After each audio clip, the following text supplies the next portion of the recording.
Hi all. Mutual fund பத்தி பார்க்கலாமா? Mutual fund அப்படிங்கிறது கலெக்ஷன் அப்படின்னு கூட சொல்லலாம். தனித்தனியா இருக்கிற இன்வெஸ்டர்ஸ் கிட்ட இருந்து இன்வெஸ்ட்மெண்ட்டை கலெக்ட் பண்ணி அக்யூமுலேட் பண்ணுவாங்க.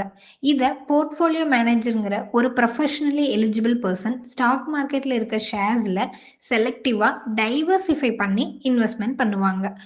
சரி, ஓகே. மியூச்சுவல் ஃபண்டோட பிரைஸை எப்படிங்க கால்குலேட் பண்ணுவாங்க? எல்லா இன்வெஸ்ட்மெண்ட்டையும் அக்யூமுலேட் பண்ணுவாங்க. அதாவது இன்வெஸ்டர்ஸ் 1, 2 இப்படி கொஞ்சம் கொஞ்சமா இருக்கிற இன்வெஸ்டர்ஸ் எல்லாத்தையும் சேர்த்து அக்யூமுலேட் பண்ணும்போது, நம்மளுக்கு ஷேர்ஸ் எவ்வளோ அவுட்ஸ்டாண்டிங் இருக்கு அப்படிங்கிறதையும் கால்குலேட் பண்ணும்போது, நமக்கு ஒரு வேல்யூ கிடைக்கும் இல்லையா? அதுக்கு பேர் தான் என்ஏவி, நெட் அசெட் வேல்யூன்னு சொல்லுவாங்க. இந்த நெட் அசெட் வேல்யூ தான் ஒரு ஃபண்டோட ஒரிஜினல் வேல்யூவை வந்து, அதாவது பிரைஸு, அதோட கெப்பாசிட்டி எல்லாத்தையுமே டிஸ்கிரைப் பண்ணுது. எந்த மியூச்சுவல் ஃபண்ட் போர்ட்ஃபோலியோவை நீங்க பார்த்தாலும், அதுல மென்ஷன் பண்ணியிருக்கிறது ஃபர்ஸ்ட்டு ஹைலைட் பண்ணியிருக்கிறதும் சொல்லுவாங்க என்னன்னா, என்ஏவின்னு சொல்லுவாங்க. ஸோ ஒரு மியூச்சுவல் ஃபண்டோட என்ஏவி நல்லா இருந்துச்சு அப்படின்னா, அந்த ஃபண்டு ஃபண்டமெண்டலி ரொம்ப ஸ்ட்ராங்கா இருக்கும்னு அர்த்தம். சரி, ஓகே. ஒரு எக்ஸாம்பிளுக்கு ஒண்ணு சொல்றேன். ஏபிசி அப்படிங்கிற ஒரு investment company specially environmentally based கம்பெனிஸ்ல இன்வெஸ்ட் பண்ணணும் அப்படின்னு நினைக்கிறாங்க அப்படின்னா, அவங்க என்னெல்லாம் ஃபாலோ பண்ணுவாங்கன்னா, அவங்க ஒரு ப்ராஸ்பெக்டஸ் வச்சிருப்பாங்க. நீங்க ஒரு இன்வெஸ்டர்ஸா இருந்தா, கண்டிப்பா உங்களோட ஃபண்ட் மேனேஜர் கிட்ட இந்த மாதிரி ஒரு ப்ராஸ்பெக்டஸ் இருக்கும். அதுல என்னென்னலாம் இருக்கும் அப்படின்னா, அதுல என்னென்ன ஃபண்ட்ல இன்வெஸ்ட் பண்ணுவாங்க, எந்தெந்த கேட்டகரியில இன்வெஸ்ட் பண்ணுவாங்க, அதோட ஸ்ட்ராட்டஜி என்ன, ஃபீஸ் என்ன, எக்ஸ்பென்சஸ் ரேஷியோ என்ன, இந்த இன்வெஸ்ட்மெண்ட்டோட அப்ஜெக்டிவ் என்ன, இது எல்லாமே அவங்க ரூல்ஸ் படி மெயின்டெயின் பண்ணி தான் ஆகணும். இத வந்து நீங்க இதுவரைக்கும் பார்க்கல அப்படின்னா, இனிமே கேட்டு வாங்கி பாருங்க. இந்த இதுல பேஸ் பண்ணி உங்களோட அப்ஜெக்டிவ்க்கும், உங்களோட கேபிட்டலுக்கும் தகுந்த ஃபண்ட நீங்க சூஸ் பண்ணி இன்வெஸ்ட் பண்ற ஆப்ஷனும் இருக்கு. சரி, இப்ப இந்த ஃபண்டோட வேல்யூவ எப்படி இன்கிரீஸ் ஆகுது?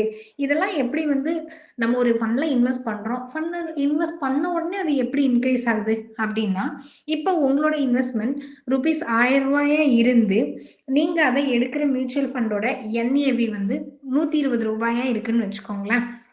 இப்போ ஒரு யூனிட் வந்து ₹120 இருக்கு.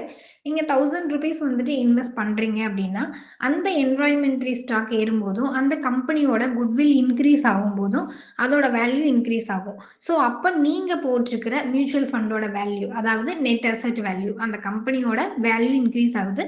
ஸோ நெட் அசெட் வேல்யூவும் இன்கிரீஸ் ஆகும். 120 இருக்கிறது 130 மாறும். ஸோ இப்படிதான் ஸ்டெப் பை ஸ்டெப்பா க்ரோ ஆகுது. சரி, நீங்க மியூச்சுவல் ஃபண்ட் நாங்க எதுக்காகங்க இன்வெஸ்ட் பண்ணணும் அப்படின்னா, மேஜர் பெனிஃபிட் சொல்றேன், கேட்டுக்கோங்க.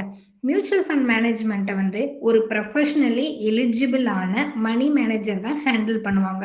ஸோ ஏனோ தானோன்னு எந்த ஒரு இன்வெஸ்ட்மெண்ட் மென்டாலிட்டியும் இருக்காது. Second thing, diversification. ஒரே செக்டார்ல ஒரே கம்பெனில போட்டு அமௌண்ட்டை டம்ப் பண்ணி வைக்காம, வேரியஸ் செக்டார்ஸை சூஸ் பண்ணி நல்ல குட் ஃபண்டமெண்டலி ஸ்ட்ராங்கான கம்பெனிஸ்ல டைவர்சிஃபை பண்ணி போடுவாங்க. ஸோ ஒன்னு இல்லாட்டினாலும் ஒன்னு நம்மளுக்கு வந்து பேலன்ஸ் பண்ணி கொடுக்கறதுனால நமக்கு வந்து ரிஸ்க் ரொம்பவே கம்மியா இருக்கும். Third one, liquidity. ஒரு இன்வெஸ்டர்ஸ் நினைக்கும் போது அவரோட மியூச்சுவல் ஃபண்டை எப்ப வேணாலும் க்ளோஸ் பண்ணி அதை வந்து கேஷா கிரெடிட் பண்ணிக்கலாம். ஸோ அந்த ஒரு ஃபெசிலிட்டி, லிக்விடிட்டி ஃபெசிலிட்டியும் இந்த மியூச்சுவல் ஃபண்ட்ல தான் அதிகமா இருக்கு. Got it? புரிஞ்சுச்சா? மியூச்சுவல் ஃபண்ட் பத்தி வேற ஏதாவது சந்தேகம், சஜஷன்ஸ் இருந்துச்சுன்னா, நான் ஒரு மியூச்சுவல் ஃபண்ட் செபி அட்வைசரா இருக்கேன். நான் வந்து சர்டிஃபைடும் பண்ணியிருக்கேன். ஸோ உங்களுக்கு என்ன டவுட் இருக்கோ நீங்க தாராளமா காண்டாக்ட் பண்ணி கேட்டுக்கலாம். தேங்க்யூ.